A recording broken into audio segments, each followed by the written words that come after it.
Assalamualaikum warahmatullahi wabarakatuh. Kami dari kelompok 9 akan menjelaskan tentang isu kontemporer akuntansi syariah. Saya sebagai pemateri pertama akan menjelaskan tentang pengertian dan jenis dari pasar modal.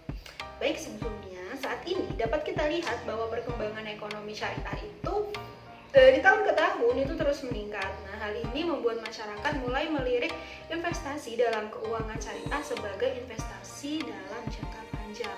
Nah, berbicara tentang keuangan syariah, kita harus mengerti nih apa itu pasar modal. Jadi apa sih pasar modal itu? Pasar modal atau capital market itu merupakan pasar untuk berbagai instrumen keuangan jangka panjang yang bisa diperjualbelikan, baik dalam bentuk utang, ekuitas atau saham, instrumen derivatif maupun instrumen lainnya. Nah, pasar modal ini merupakan sarana bagi institusi lain seperti institusi pemerintah dan juga para investor untuk melakukan investasi. Jadi, pasar modal ini memfasilitasi berbagai sarana dan prasarana kegiatan jual beli maupun kegiatan terkait lainnya. Nah, berdasarkan jenis-jenisnya, pasar modal itu dibagi menjadi 3. Apa saja? Yang pertama itu ada pasar perdana. Nah, pasar perdana itu adalah penjualan efek pertama kali sebelum efek tersebut dijual melalui bursa efek. Nah, di pasar perdana ini efek dijual dengan harga emisi, sehingga perusahaan yang menerbitkan saham itu memperoleh dana dari penjualan tersebut.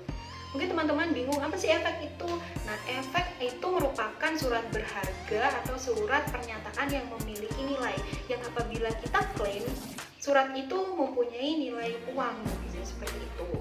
Nah, yang kedua itu ada pasar sekunder. Nah, pasar sekunder ini adalah penjualan efek setelah penjualan pada pasar perdana berakhir. Nah, pada pasar sekunder itu efek ditentukan berdasarkan nilai efek tersebut dan perusahaan yang menerbitkan tidak lagi memperoleh dana dari penjualan tersebut. Nah, yang ketiga dan yang terakhir adalah bursa paralel. Bursa paralel itu merupakan alternatif bagi perusahaan yang go public untuk memperjualbelikan efeknya jika tidak dapat memenuhi syarat yang ditentukan pada bursa efek. Seperti itu. Kemudian yang kedua akan saya lanjutkan kepada pemateri kedua. Kriteria efek syariah. Ada 2 kriteria yang harus dipenuhi agar efek tersebut dikatakan sesuai syariah. Kriteria ini sesuai dengan SK Badan Pengawas Pasar Modal dan Lembaga Keuangan nomor KEP strip 208-BL-2012 yang menyempurnakan SK Bapepam dan LK nomor KEP strip 180-BL-2009 tanggal 30 Juni 2009, yaitu yang pertama ada kriteria jenis usaha, di mana entitas tersebut tidak melakukan kegiatan usaha, antara lain perjudian dan permainan yang tergolong judi. Perdagangan yang dilakukan menurut syariah, perdagangan yang tidak disertai dengan penyerahan barang atau jasa, dan perdagangan dengan penawaran atau permintaan palsu. Jasa keuangan ribawi atau bank berbasis bunga dan perusahaan pembiayaan berbasis bunga. Jual beli risiko yang mengandung unsur ketidakpastian atau yang disebut dengan garar, atau judi atau yang disebut dengan maisir, antara lain asuransi konvensional.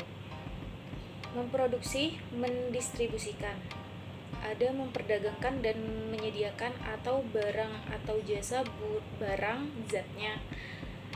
atau jasa bukan karena zatnya yang ditetapkan oleh DSN, MUI, dan barang atau jasa yang merusak moral atau bersifat mudarat.